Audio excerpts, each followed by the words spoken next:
Hello, everybody, and thanks for joining us today. We're going to be talking about the subject, how fear limits us.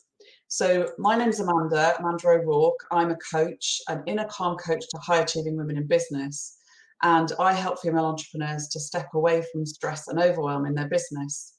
And I'm joined by the lovely, wonderful Amanda Johnson-Young. Amanda, would you like to introduce yourself? Yes. Well, first, I want to say thank you, Amanda, for inviting me today, and I'm really looking forward to this discussion. I am Amanda Johnson-Young. I'm a brand strategist, intuitive designer, and a soul guide. I enjoy working with those I lovingly call the woo-woo at heart, which is a term of endearment for heart-centered transformational entrepreneurs who are sharing their gifts with the world. So I work with them to help them discover beautiful aspects or reconnect with beautiful aspects of their soul and help them to be able to bring their energy in alignment with their business, their branding, and their marketing. This makes it a whole lot easier for them to get out there, shine beautifully, and attract the people that are here to work with them, which I lovingly call soul clients. I think that's wonderful, and I do like the way you've reframed the whole woo-woo, because woo-woo, if you frame it as a term of endearment, gives it a whole new kind of light. Whereas sometimes it's frowned upon, or it's given a kind of I don't know, derogatory term. Yeah. Yes, that's the word I'm searching for. Or you're not. Yeah. So yeah. We're not ashamed of our woo here. So that's great. Oh. So today we're going to be talking about fear, and I just wanted to give a bit of context to the viewers. We had a wonderful conversation a couple of weeks ago when we first met, and we started talking about fear and how it had affected us, and fearlessness. Is it even possible to be fearless?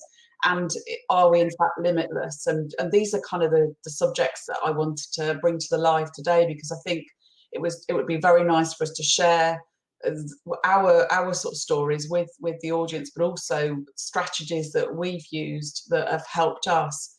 And I think one of the things that Amanda said earlier off camera, which is very, very important, is we are sharing our perspectives on this subject, and it's very important that we're not saying this is going to work for everybody, but it's just from our own perceptions and our filters and our experiences.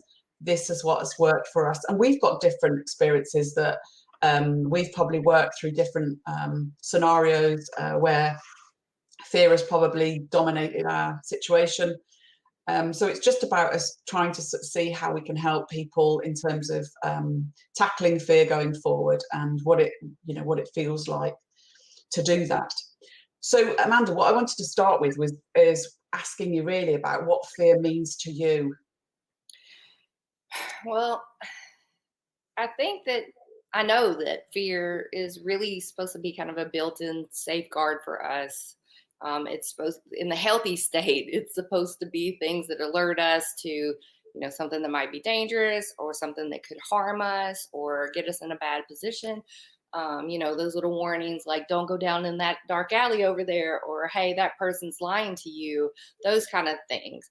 But at least in my experience, you can take those moments and turn those into, traumatic experiences at times that have kind of colored and shaded the way that you perceive all of your experiences. And if you allow fear to come in and kind of permeate things, it can kind of take over even simpler tasks that should be, easier for us to do, like making decisions and choices, or even taking the joy out of wonderful experiences.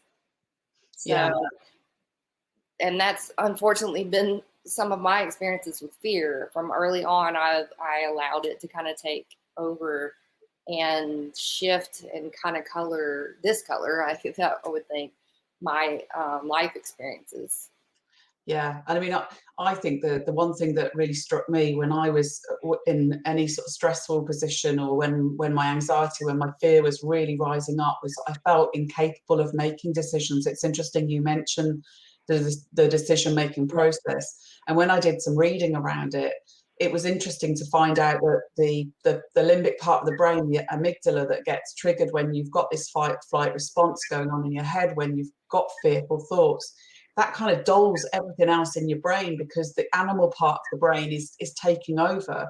So all of your prefrontal cortex, all of your logical, rational thinking is kind of like, sort of suppressed. And so you are literally working on adrenaline or cortisol, whatever it is that's streaming through your system. So it's no wonder that you don't feel capable of making rational decisions, or rational thought for that matter. Things become irrational. Yeah, you're trying to survive the moment and get to a safe place where those feelings just kind of go away. Yeah, Definitely. absolutely. So what has fear done for you in your experience? How has fear limited you? Well, as I was kind of thinking about these questions, because you gave those to me earlier, I was thinking, like I said earlier, the word is really allow. After many, many experiences, at some point, I allowed fear to kind of take over instead of allowing it to just kind of wash through me and then going through the experiences.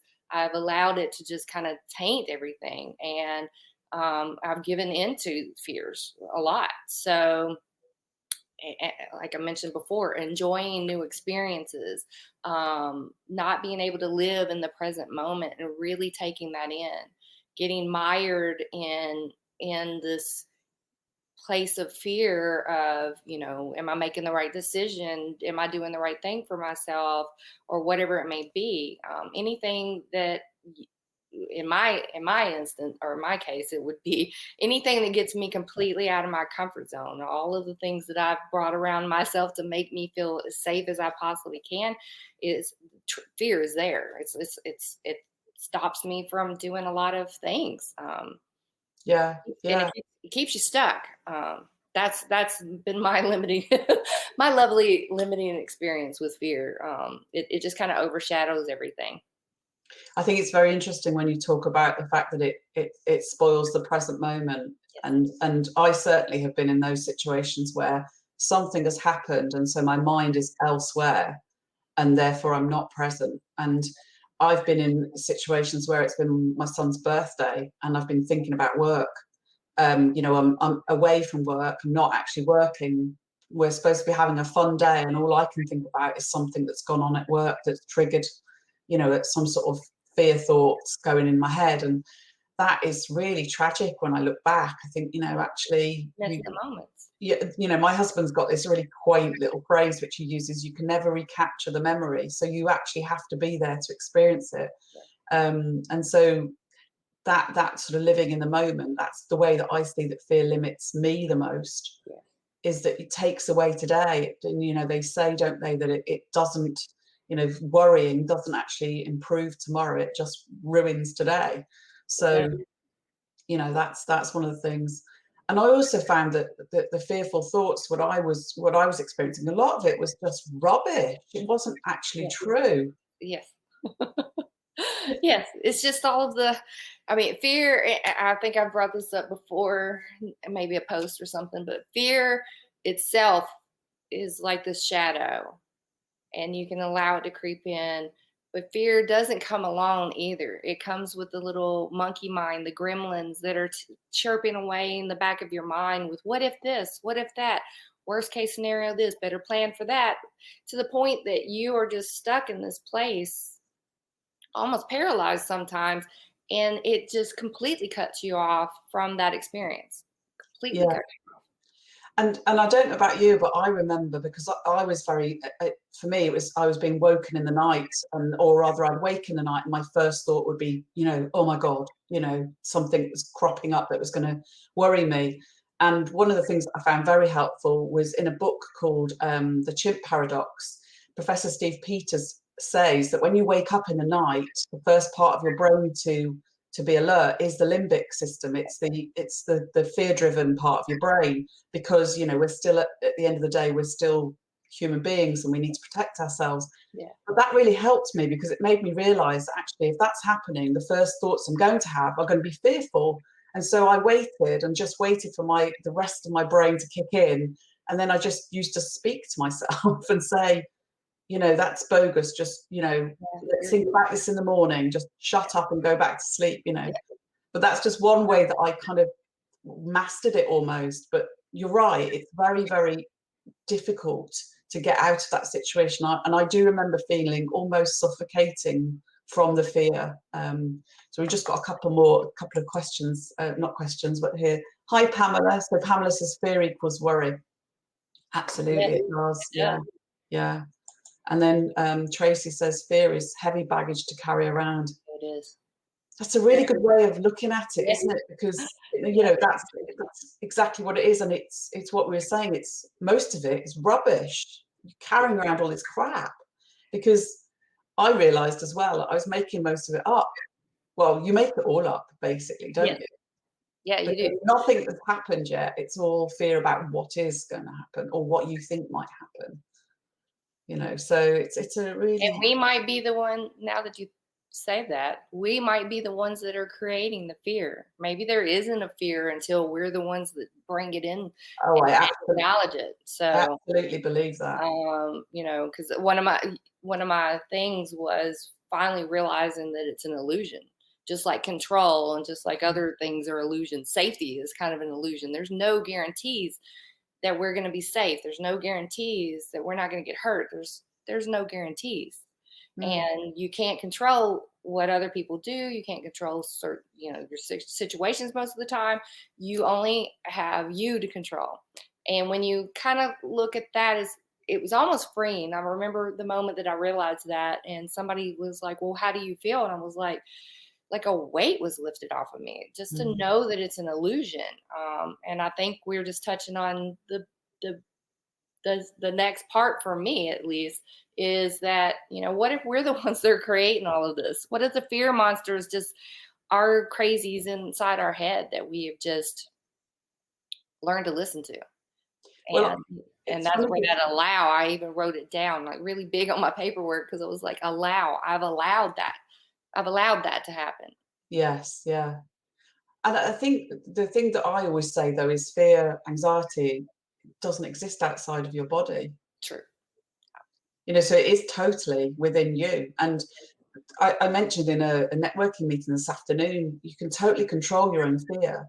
And I said, just think about when you watch a scary movie on the telly, how your body responds. Oh yeah. It's not real. It's like you're right there. You're dead. Yeah. I can't watch them. I'm like behind my eyes. Yeah. This isn't real. But I'm still reacting as if it is real. Oh yeah. And we just know this is just a movie, so we know it's not real. So we're able to sit there and be present in it and watch it. But in real life, it doesn't feel like that. You don't know. You really don't know. You don't have a big black movie screen right there in front of you saying, this isn't real, this is all made up. But that brings me to an interesting point, and you know, want to go on to how we tackle fear. But one of the things that I've come to consider now in the way that I tackle anything is, what if you stepped outside of yourself and imagine you were watching a movie and you were watching yourself and the way you're reacting, and like just using the sort of horror movie sort of scenario, how many times do you scream at the screen like, don't go in, switch the lights on, you know? As an observer on your own reaction, you could be your own counsel, couldn't you, and saying, you know, what are you scared of? What, you know, there's nothing, and it is literally sort of shining a light on the future and not seeing anything scary in the dark. You know, it really is that straightforward, but it doesn't feel it in the moment. I'm not trying to diminish it, because oh my God, I know what that horrible feeling feels like. So if you can become present enough to realize and step outside of yourself, like you're watching yourself in a movie, then yeah, I could see that definitely being helpful. If you can get outside yourself during the moment. I guess it would depend on the circumstance and how afraid you are. Yeah. Yes. Yeah. So Tracy says we need to learn to put down that luggage and be present. I think actually that's really good advice, because I think actually the more you can be present, be mindful of this moment, the more you diminish the volume you're giving to your fear, because your fear is all future based. It's all about what might happen. What might happen, not knowing what's going to happen. Oh yeah. And that's the key, I think, isn't it? It's not knowing it's the uncertainty. That's what we're most scared of, is the what if. Yes. What if? And I think the one thing we were talking about is how fear limits us. It's we're limiting the potential as well of what might happen, because we're focused on this narrow scenario, which could be completely awful. Yes. Whereas the potential, it could be fantastic. It could be the Yes, opposite, you know. And totally. I've seen, and I'm sure you have seen both scenarios play out. Yeah.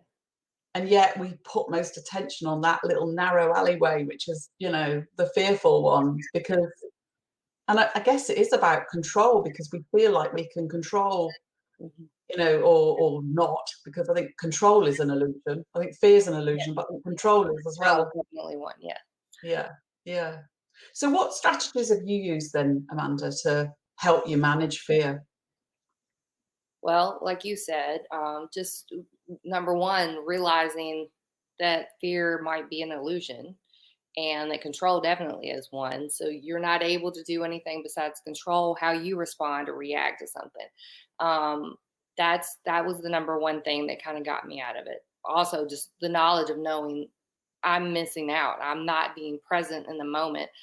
I'm following that terrible little thread of worry and what if that takes me completely out of the moment, that I'm either thinking about something that's happened to me before in the past, or I'm thinking about what may or may not happen in the future, that just knocks me completely out of where I'm at.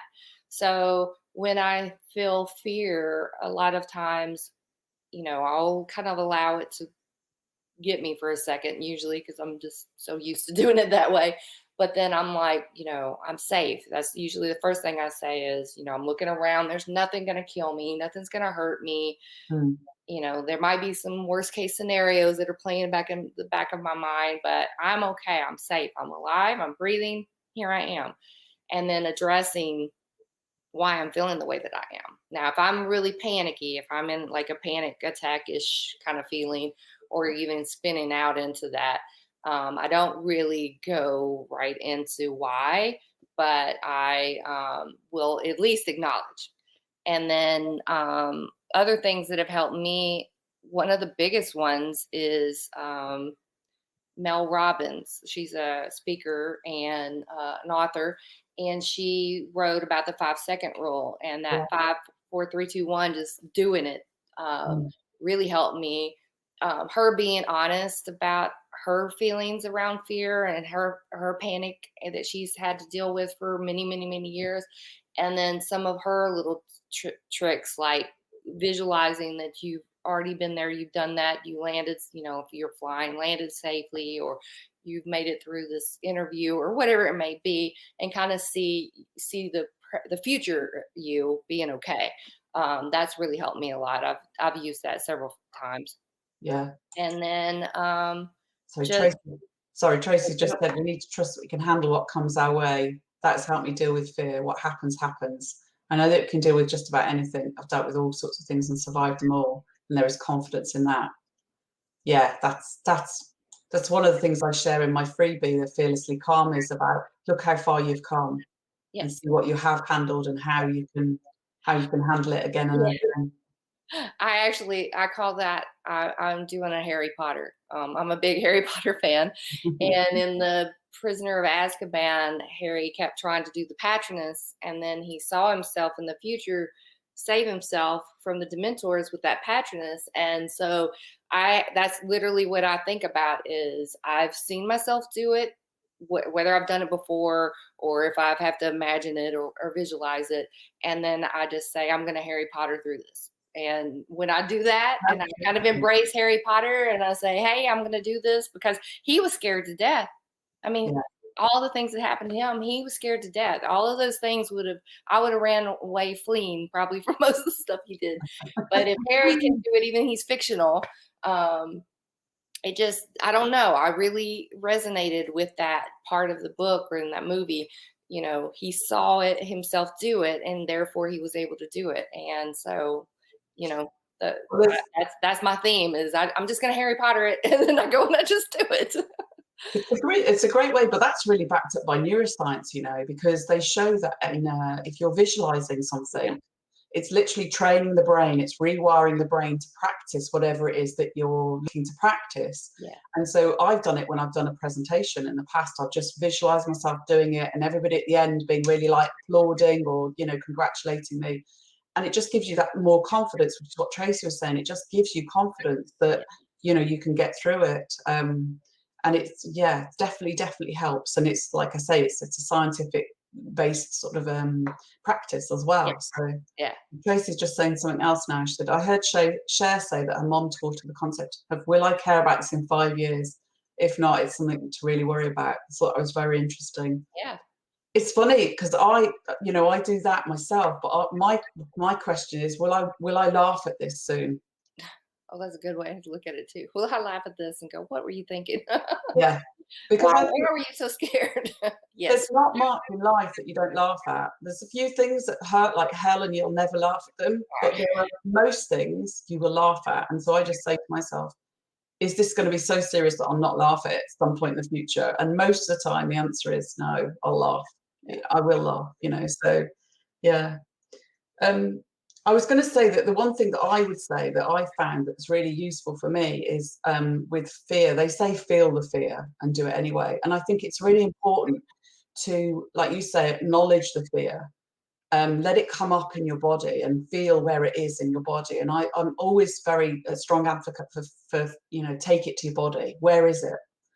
And rather than, because I've done this in the past, and that is push it down.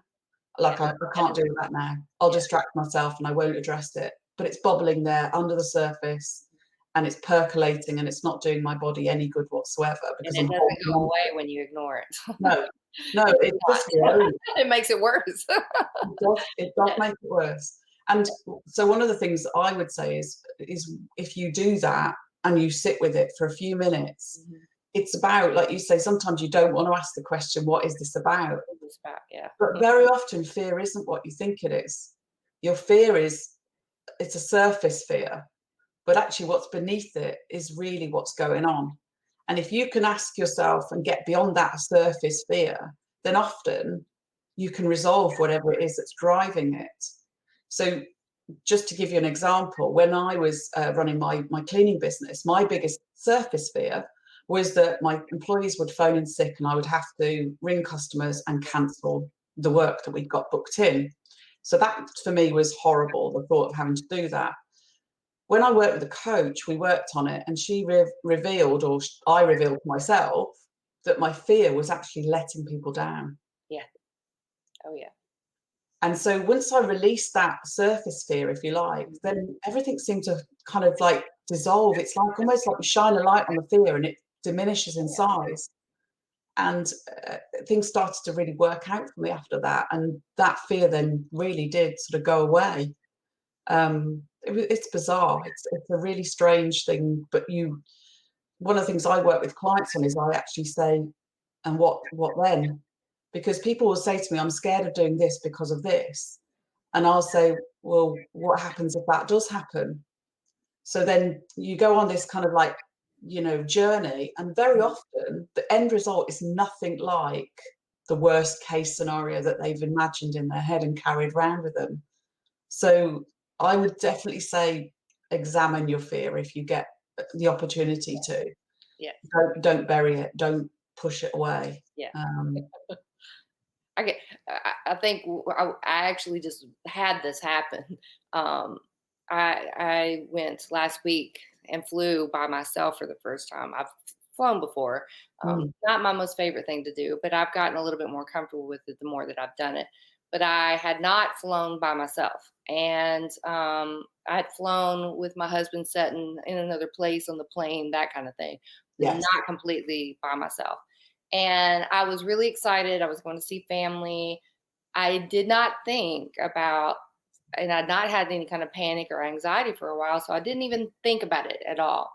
I get in there. I'm excited. I've made it in. I'm standing in line, waiting even to get to the security area, and then I get a twinge, and I stood there and was just like, I wasn't scared. I don't understand what this is coming from. And I kind of had to just kind of look at it for a minute and go, you're safe. You're safe. It's going to be okay. And I made it through. I made it through all the security, all of that mess. And then I get into the to the gate area, and I'm trying to find me a seat, and I sat down, and there it comes again. I'm all by myself. I've made it through everything other than the plane flight. And I'm like, where is this coming from? Mm. I don't like this. And I kind of tried to ignore it. I was by myself. I did acknowledge I'm by myself. I'm by myself. Goodness, what if something happens? What ifs kind of started happening. I Yeah. kind of squelched them a little bit.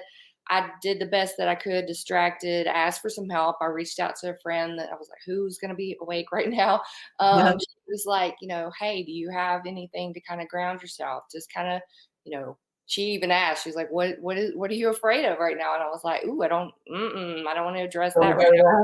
there. That'll feed, because I was in the middle of panicking. Mm. But I just finally just kind of sat and was like, nothing's happening to me. Yeah, it doesn't feel real good right now. I don't like this feeling, but I can handle this. And I powered through, and it went away. But when you're in the moment of it, and it could trigger, because I'm one of I call myself one of those fainting goats. I'm one of those go, and I fall over. So I was like, if it could trigger me panicking enough that I pass out, which was my main fear. What if I pass out here in this airport by myself? They're going to take me to the emergency room. What am I going to do? My husband's at work. All this crap was just rolling around in my head. But then, but then I flew. I had no problem. On the way back, I was stuck at the airport for over 22 hours trying to get home. Oh gosh. And I didn't panic at all. I mean, I cried a little bit because I was upset and I was really stressed and tired, but I didn't have those twinges. So I don't even know what happened the first go round. If it was just the anticipation that I was doing something new and this was really out of my comfort zone. It kind of shocked me, Yeah. actually, because I really was not scared. I was excited at first. So, then I dreaded almost a whole weekend. I dreaded going back to the airport. Yeah. Because I didn't want that to happen. I had a twinge when I pulled up and was telling my cousin goodbye. But then when I got in, I'd been in the airport. I was like, okay, I can do this. And I kind of just Harry Pottered it through. But sometimes, Interesting. it kind of Interesting. You felt it in your body first. Oh, yeah. Yeah. Oh, it upset my stomach and everything. So it hits my gut, and I kind of just had to kind of get enough courage. Let's go to the bathroom, come back, sit down. I'm okay. I'll be all right. I reached out to somebody else, which I think was very helpful, because if I just sat in it and I didn't talk to anybody, I probably would have. Yeah. I could have spun out pretty fast. So Yeah. I've not had panic and anxiety like that in a long time. So it really took me by surprise. I was just like, where's this coming from? I'm excited. What? I don't understand. But I went there with it. I let it sweep me away for a smidge of time, but I made it through. But that's definitely, I'm with you. Acknowledging it. Where's it coming from? It mainly was I was alone. There was that fear of, I'm alone. What if something happens to me? I don't have anybody here that I know. And maybe there's a little bit of trust thing. Are they going to be able to take care of me? Yes. And that fear. Yes. Yeah. And like you said, it's you were scared of the flying, but actually then you were thinking about, well, if something happens to me now and I have a panic attack, who's going to look after me? And it's kind of escalated like 10 times, hasn't it? So, but and Pamela I'm not afraid of the flight. No. It was all these other weird little things. Like, it was the first time I'd flown for Southwest, and they have a weird way. I realized, oh goodness, I don't have a seat. Like, I have a seat, but I don't know what it is, and you got to get in the group and all these other things that happen. And I'm panicking about that kind of stuff, and I'm just like, what? Why am I panicking about this? And it could have been the flight. That could have been a fear of that, but it was mainly just because I was by myself. And I didn't want to mess up, and I didn't want to miss the flight. I didn't want to, have so much panic that I'm laying here on the floor and they fly off without me and they're carting me to the emergency room.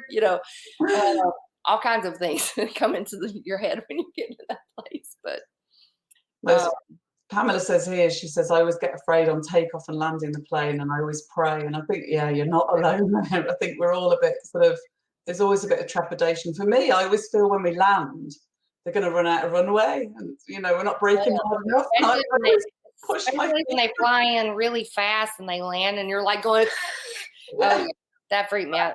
But I was more afraid of having a panic attack in the airport than that. Yes. That was where my fear was I didn't want to have a panic attack. I'm by myself. What am I going to do? Which is interesting because, like you say, sometimes fear is of fear itself. Yeah, and it was. As soon as I kind of was like, you're safe, I remembered you asked about some other methods. I studied a lot about the vagus nerve and the parasympathetic and the sympathetic nervous system, because mine is just like my flight or flight is Quick. Flee is really hyper sensitive, and I'm hyper aware of all of that. So I have learned some techniques that you can do, like little ear massages that you can do to kind of reset your vagus nerve. Okay. I finally slowed down enough to remember that and did those. And then I also like to use EFT, or emotional freedom technique. And there's some trigger points around your ear that you can tap on and say, I'm safe, I'm safe. You probably look like a goofball at the airport, but that's better than me passing out. So I did that. And there's a couple more tapping points here, and there's a tapping point right here that you can tap on that helps for fear and for anxiety and things. So when I remember, when I calmed down enough to remember these things that I could use, that kind of released and kind of reset my body. And then I was able to get on the plane and do it. But there were some moments I was like, oh man, what if I pass out? What if I get sick? What if, so you can get the what ifs really, they're almost as bad as the shoulds. The what ifs, you can really what if the word, the heck out of yourself. And I'm my own worst enemy when it comes to that kind of stuff.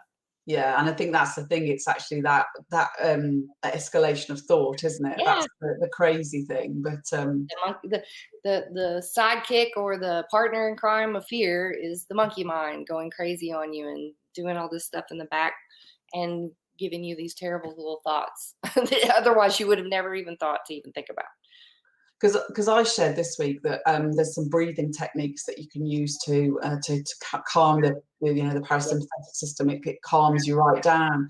But actually, one of the things that is quite clear is if you're having a full-blown panic attack, sometimes deep breathing isn't appropriate. Oh, I've actually blacked out doing that before. So yeah. So one of my clients, he has chronic anxiety, and one of the things we worked on was ocean breath, which I don't know whether you've ever done ocean breath, but ocean breath is it's not the most attractive breath to demonstrate, but I will. Okay. And it's basically it's shorter breath, but also you breathe out through your mouth and you make a noise. So you go, huh. It's like fogging a glass of a mirror, but you make a huh sound. But it's actually to try and get you to focus on your breath, even though it's not as deep as it needs to be, but it gives you that, the attention on breathing rather than not being able to breathe so it's just a technique that we've kind of perfected between us. So thank you for sharing. one of the things that I wanted to say is we've got a few bits and pieces to just talk about quickly. Is we talked about on our private conversation last week about being fearless and whether we thought it was actually even possible. What's your take on that? Well, I did a little bit of research because I told you I was like, I don't believe that anyone is fearless, because fear is part of life, and even the brave and the courageous people have fear. Yeah. They're just afraid just as much as everybody else is. But what the fear is actually, what the research I found and the take that they had, which resonated with me, was fear is actually what makes someone courageous. Being fearless means knowing how to move through that fear. And like you said earlier, just kind of move through it, do it anyway. That resonated with me a lot. But the other thing that came up today was because I was looking at a post that I'd shared and somebody was talking to me about, just once you've done it, doesn't it feel more comfortable? And I'm like, no, not always. It kind of depends on the situation. And the more that I thought about it, I was just like, the fearless, the limitless, all of these lesses, they're just they're not less. Like we have this concept that it means that we're not going to have it anymore if there's fearless. If you're fearless, you don't have fear anymore. But Mm. that's not true. It's really like it's less fear. And if you kind of can flip it that way, it makes it a little bit more digestible for you, because I don't believe that anybody is fearless. I mean, if you were fearless, then you could be reckless. There could be all kinds of things that could happen. Life kind of sets things up for us. We have limits, we have laws, we have rules, we have borders. We have our own personal limits and constraints and boundaries, things that we will do or won't do, and that kind of thing. Those are actually healthy for us. So to not have limits, to not have boundaries, to not have fear, I don't think would be very healthy for anyone. And I don't think that we can have that. Yeah, But yeah. we can have less. We can have less fear. I think that's where I would come in. I would say that actually some people are more fearless than others, but Yes. that doesn't mean that they are completely fearless. Their fears may be about other things, but actually, and I mean, I always use Tom Cruise as my example, because to me that guy is just fearless when it comes to doing stunts. And I mean, I watched the Mission Impossible when he's Yeah. padding around the Burj Khalifa. I can't believe that actually that is real and it's not CGI'd. He's actually doing that, and you think, holy moly, what is going through that man's head when he jumps out that building and he's just on this little lanyard. But he is fearless in terms of that. And he's been interviewed on it, and he says, it doesn't worry me.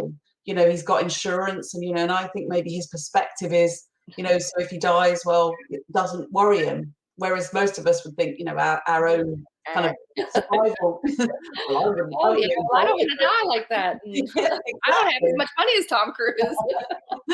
but my point is that he probably still has fear, but it's not about the things that we would think, oh, holy moly, that's not good. So my point is that I think you can be fearless about certain things. And so, for example, confidence about doing sort of this sort of thing. I know several of my friends I've invited to do this with me, and they won't do it because they're just too scared. And it's too far out of their comfort zone. And one day they will be able to do it, I'm sure. But for now, it's too much. And like you said, there's been fear for both of us for this, but we actually both just push through it because we want to share, what we've sort of learned and help people if we possibly can. So yeah, that's always the way. And I think that fear is a perspective. Each one of us has a personal way that we're going to approach it. And it also has to do with how important it is for us to do it. Like, it was really important for me to get on that plane that day. Yes. It was really important for me to walk down that aisle and marry my husband. It was, if it's worth it, you're going to go through it anyway, whether it's uncomfortable, whether it sucks, whether it's painful, whatever it is. And that's how you kind of move through things. But then on the little things that still scare you, it's just taking these little steps and seeing that you took that step and nothing happened to you, and just keeping on going.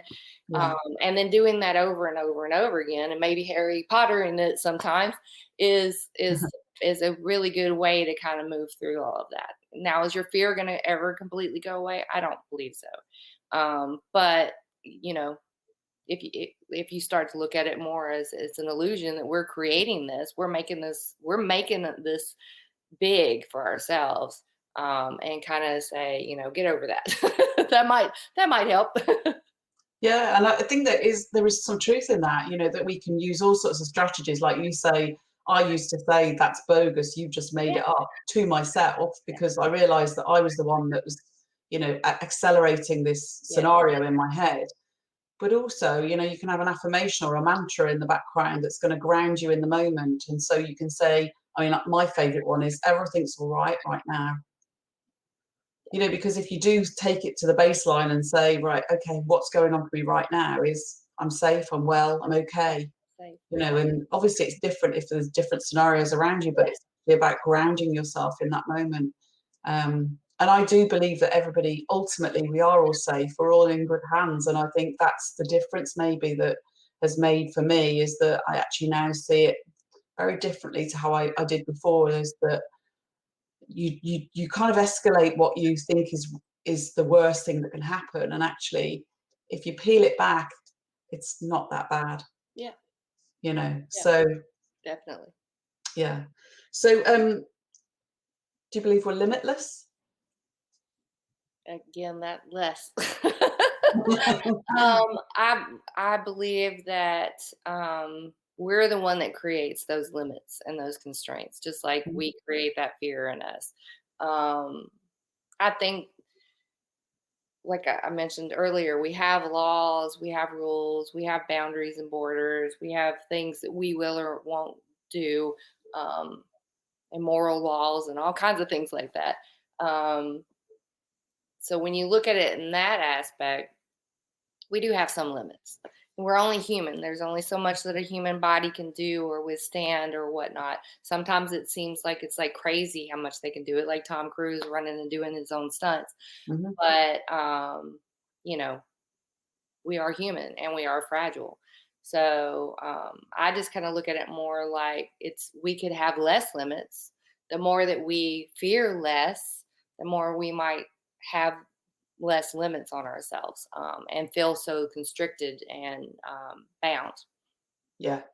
One thing that I learned recently was, because of my fears since I was growing up, I realized, and I think I shared this with you that day on the call, I was creating this cage. I didn't realize it was a cage. I thought it was a safety area for me to go to when I needed to go to and to protect myself.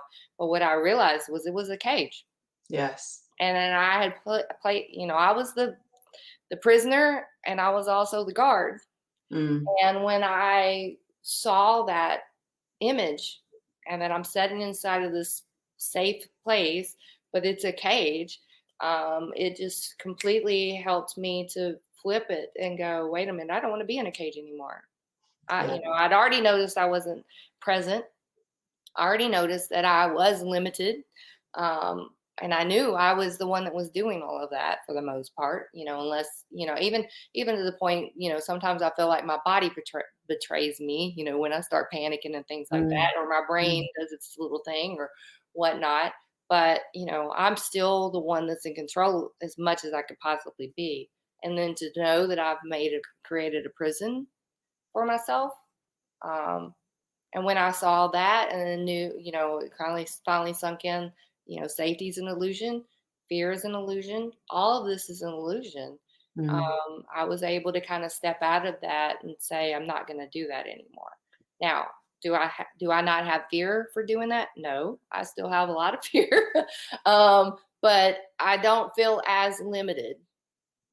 And I know that I will be the one that limits myself if I choose not to do something out of fear, or, that I don't feel like I'm safe, or that I'm going to get hurt, or whatever the reason is. But I think that we're the ones that do that. Yeah.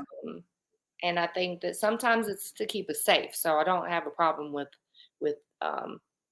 rules and laws and all of that good stuff. But No, absolutely, absolutely. I guess another way to reframe the question then is do you think anything's possible? And I'm talking about legal now. I'm not talking about lawful, or, but yes, is anything possible? I think as long as you feel that you're able to do it. I mean, I still think we have limits sometimes. Like, I'm not going to be like Michael Jordan and slam dunk. I'm just physically, I don't have the limit. I have limits.